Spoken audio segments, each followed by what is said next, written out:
Bienvenidos y bienvenidas a este episodio dedicado a analizar el papel fundamental de las instituciones en la economía desde la perspectiva de la economía política.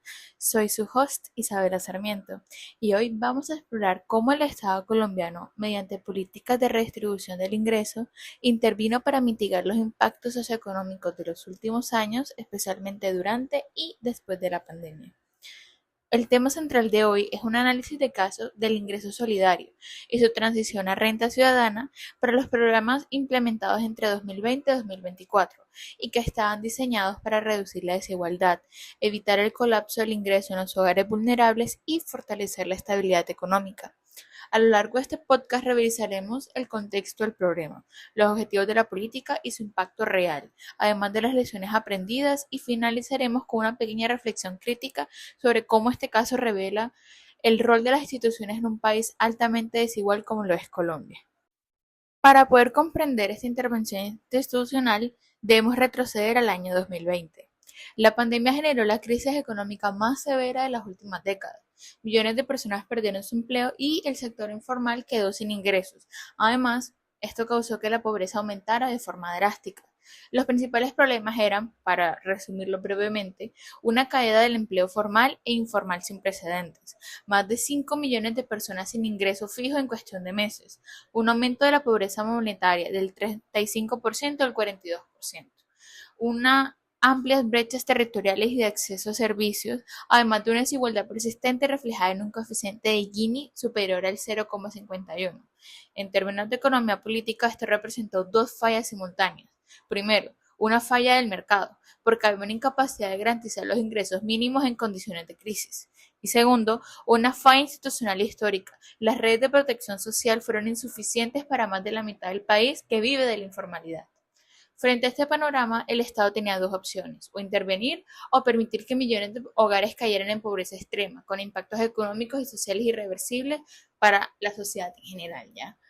Ahora, a partir de esto, las instituciones públicas, especialmente el Departamento de Prosperidad Social, diseñaron el ingreso solidario con objetivos claros. Sus objetivos explícitos eran garantizar el ingreso mínimo temporal para hogares vulnerables, mitigar el impacto regresivo de la pandemia sobre la desigualdad, así como sostener el consumo en los hogares para evitar una contracción económica más profunda y, por último, cobijar a familias que no participaban en otros programas sociales.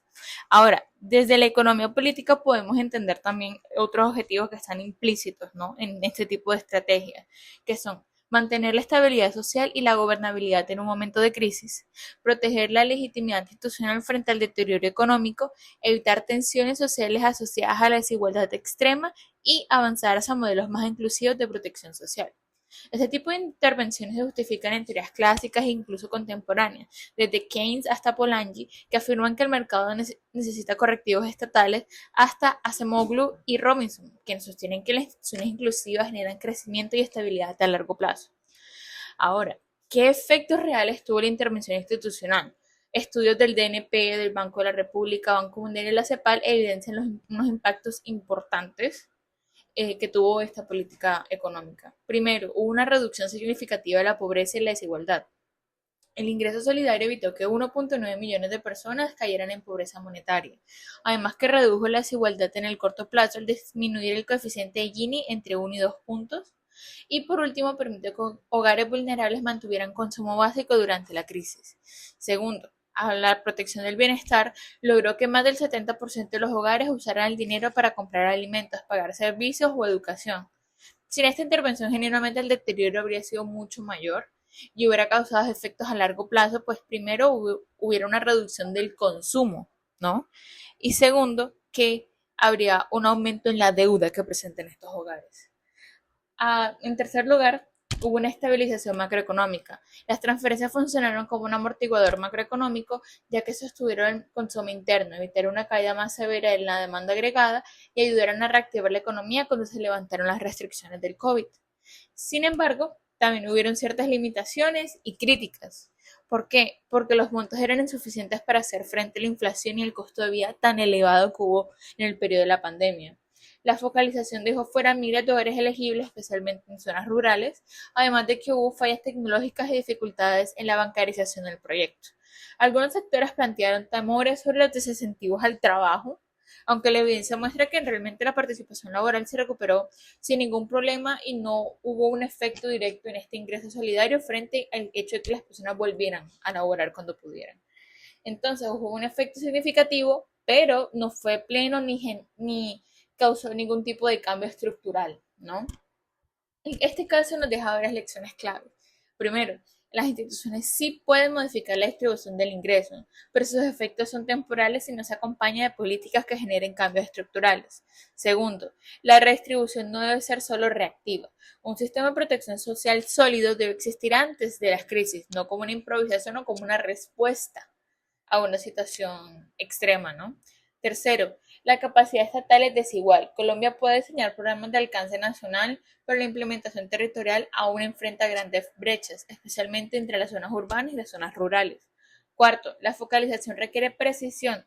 Sin sistemas de información sólidos es difícil llegar a quienes realmente lo necesitan. Y quinto, el gasto social debe acompañarse de reformas fiscales progresivas. De lo contrario, la sostenibilidad del bienestar se vuelve incierta. Ya haciendo una crítica, quizás una reflexión un poco más profunda de este caso, desde una perspectiva amplia, desde la economía política, este caso permite observar las tensiones, los avances y los límites de la intervención estatal en sociedades desiguales como la colombiana. Y para entenderlo es necesario partir de una premisa clave. Las instituciones no actúan en un vacío, sino que están inmersas en relaciones de poder, intereses económicos, presiones sociales y restricciones fiscales. Cuando analizamos la respuesta del Estado colombiano entre 2020 y 2024, vemos que el uso de las transferencias monetarias no solo fue una decisión técnica, sino que fue una decisión política profundamente marcada por la necesidad de evitar un deterioro mayor en la legitimidad del Estado. Las instituciones respondieron rápidamente, como nunca, porque lo contrario habría significado no solo una crisis económica, sino un riesgo grave de crisis social.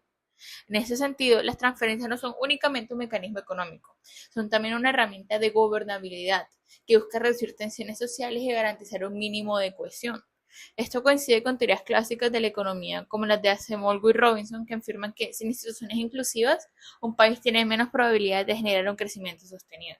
En Colombia, estas intervenciones fueron un intento, aún parcial, de mover la balanza hacia una mayor inclusión. Sin embargo, pues también hay que reconocer que no todo es perfecto y tiene sus límites.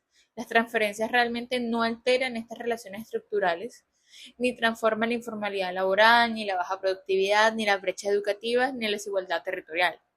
Ellas lo que buscan es como quizás nivelar un poco el campo, pero aún le falta tierra para poder terminar de que todo quede planito ya.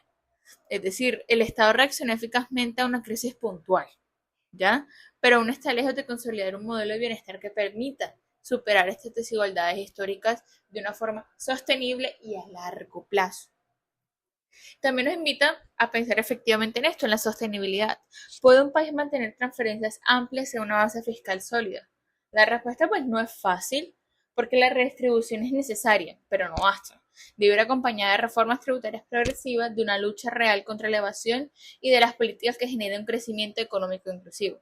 De lo contrario, se corre el riesgo de que estos programas se vuelvan políticamente vulnerables y financieramente inestables. Por eso, más que ver las transferencias como un fin, debemos entenderlas como un punto de partida. Un Estado que redistribuye demuestra capacidad para proteger, pero un Estado que transforma las condiciones demuestra una capacidad para desarrollar, para crecer, para avanzar. Colombia en este caso avanzó en lo primero, pero pues aún tiene un largo camino en lo que es la cuestión del desarrollo económico inclusivo. La verdadera economía política no se limita a medir los impactos cuantitativos, sino que también nos preguntamos qué tipo de sociedad queremos construir y qué papel debe desempeñar el Estado para lograrla, las instituciones, qué papel juegan dentro de este desarrollo que deseamos crear.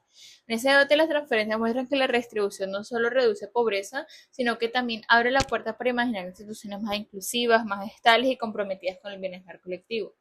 En conclusión, la intervención institucional en Colombia entre 2020 y 2024 tuvo impactos reales y medibles en la reducción de la pobreza y la desigualdad. Las transferencias monetarias funcionaron como un mecanismo de estabilidad social y económica. Sin embargo, las desigualdades estructurales requieren políticas más amplias, empleo formal, educación, productividad y reformas fiscales progresivas.